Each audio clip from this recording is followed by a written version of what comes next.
Sahana vavatu Sahanau bhunaktu Sahaviryam karavavahai Tejasvinavadhitamastu ma vidvishavahai. Om Shanti Shanti Shanti. What is the role of the Bhagavad Gita in our lives? Every individual, every one of us is an incredible combination, an almost impossible combination of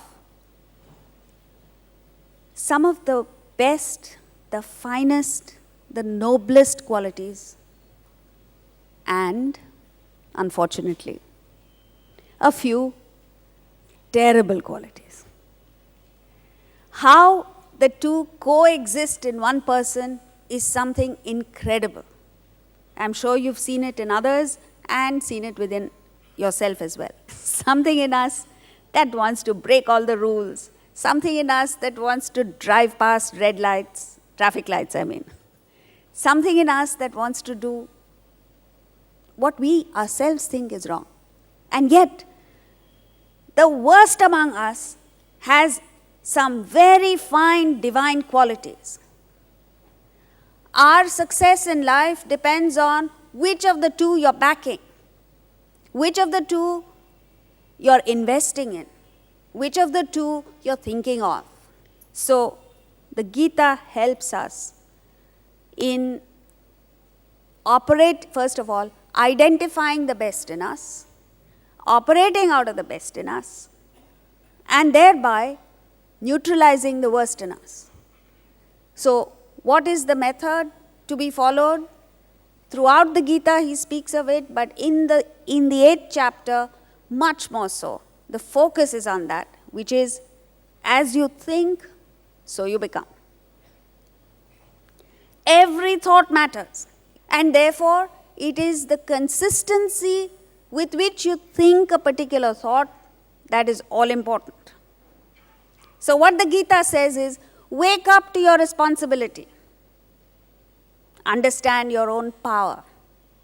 And then there's no looking back. But most of us engage in trying to shift the blame from ourselves to the spouse, the boss, the neighbor, the enemy, anybody except ourselves. And as long as you're passing the buck on to someone else, you're not going to be doing what you ought to do, and therefore you remain where you are. But in any equation, in any relationship, the fact of the matter is you can't change anything, anyone in the world except yourself. And once you improve yourself, miraculously, everything improves. Those of us who fail because we neglect the apparently insignificant details, and these apparently insignificant details are our own thoughts. So therefore, the whole Gita is telling us how to move from what they call as mudhatma, foolish people, to a mahatma. How do you do that? Change your thoughts. The 9th chapter of the Gita, which we'll do next year hopefully, speaks of, in 2 verses, what does a mudhatma do, what does a foolish person do, and what does a mahatma do. And the difference between the two is that the foolish person operates out of and is deluded by the qualities of Rakshasas and Asuras, says the 9th chapter. Rakshasas and Asuras means there are no demons anywhere. The demons are all within us.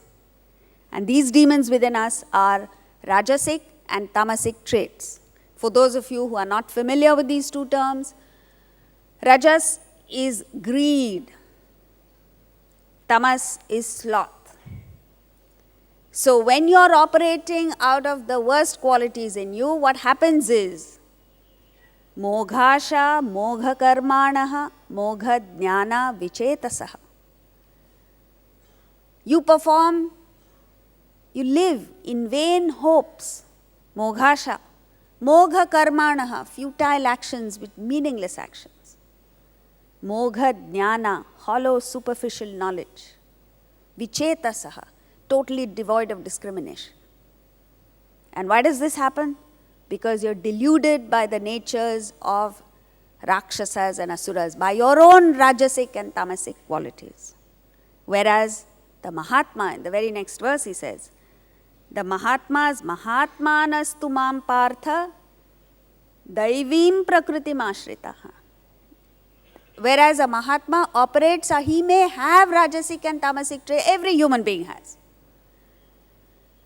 But he is established in, anchored in the sattvic qualities, the best, that which leads to serenity, peace of mind, selfless, dedicated activity. So when you operate out of your own sattva, bhajantyananya manasaha, then such a person worships with no other thought, worships the Lord, worships your own Atman with no other thought. So now the thing is, how do you operate out of the sattvic qualities in you, and how do you negate the Rajasic and Tamasic qualities? We must understand that nowhere else in the world except in Vedanta has this been so clearly demarcated, analyzed, defined, studied, researched, and a clear pathway is prescribed for us. See, they found out that whatever sattvic content you have manifests in your personality between 4 and 6 a.m. That is why it's called Brahma Muhurta. Brahma Muhurta means the time of Brahman. And this time is most conducive for spiritual activity. Therefore, the whole lifestyle in India, and not just now, for generations of Indians, for centuries together, lived a lifestyle that promoted the sattvic content, kept the rajas alive, and stifled tamas. You know, recently, 2 Americans won the Nobel Prize for Medicine. And they won it for what they call as gene silencing. Right? Gene silencing means those genes which cause disease in you, somehow they're able to silence them, knock them out. But what our forefathers, the great rishis in this country, many, many thousands of years ago discovered was what we call as guna silencing. Rajas and tamas were silenced and sattva was promoted in such a way that there was a high sattvic content among society. So how do you do that? Number 1, rise early. This was the norm. And that's why India reigned supreme. In fact, even till today, India has had the longest unbroken civilization in the world. Even today, people are very positive about India and the prospects for India, but they don't know why it is. It's because of the sattvic content. So the lifestyle was rise early, and between 4 and 6 a.m., devote yourself to the study of the scriptures, spiritual practice, gaining knowledge. And if you're able to do that, you'll find that it gives you a lot of material, a lot of strength to go through with the day's challenges. And this is followed up with exercise. And once you do this, by this time, the sun is up, rajas manifests from sunrise to sunset. So now you're all geared up, reinforced, your inner personality and outer personality are all ready for action. And what kind of action do you perform? Dedicated, selfless action, hard work. And then when the sun sets, that's when tamas rises. Therefore, all indulgent activities start only after sunset. That's why it's called the sundowner. So, when the sun sets and all the family members come back home, instead of engaging in tamasic activities, what was done was everyone got together and engaged in devotional music, bhajans. And all the stresses, all the tensions, all the negativities that you acquired during the day completely disappeared. And then you retired early. So this way, sattva was promoted, rajas was kept alive, tamas was stifled. What's happening today is just the reverse. Late nights. So tamas is promoted. Nobody sees the light of day before 6 a.m., that's for certain. And so sattva is stifled. And because everything is going topsy-turvy, the world is in the mess that it's in. So, why is it that it's so difficult to keep to a lifestyle like this? Because of what we call as the lure of instant pleasure. Anything that gives instant pleasure, the pleasure in the here and now, leads to permanent sorrow. It requires a person of enormous strength to withstand this instant pleasure and opt for what we call as deferred gratification. Once you opt for deferred gratification, you find that the pain is temporary, but the benefits are permanent. And any sensible person would operate for the latter. This is the delusive nature of rajas and tamas. Your rajasic and tamasic traits reach out for instant pleasure. It is only the sattvic content in you that opts for deferred gratification. And you find, you look around in the world, you find people work hard, you find people, intelligent people with dream qualifications, etc. And then suddenly they make one mistake and they're out.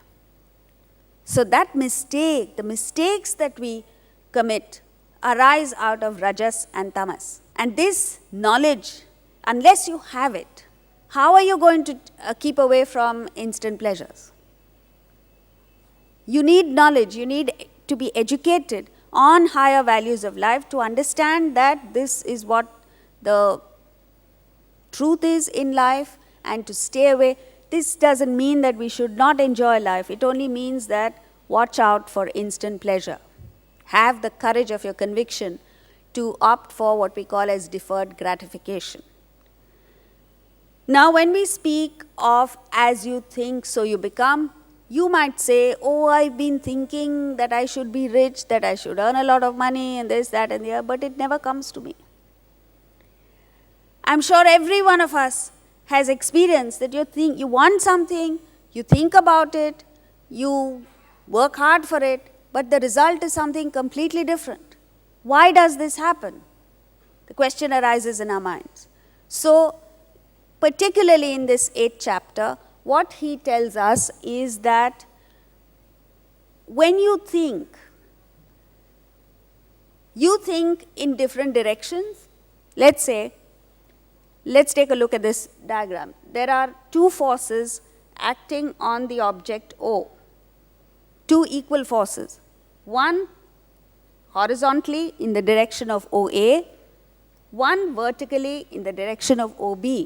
We've all learned this in school. Which direction will this object O move in? It will neither go in the direction of OA, nor will it go in the direction of OB. It will go in the direction of OR at 45 degrees.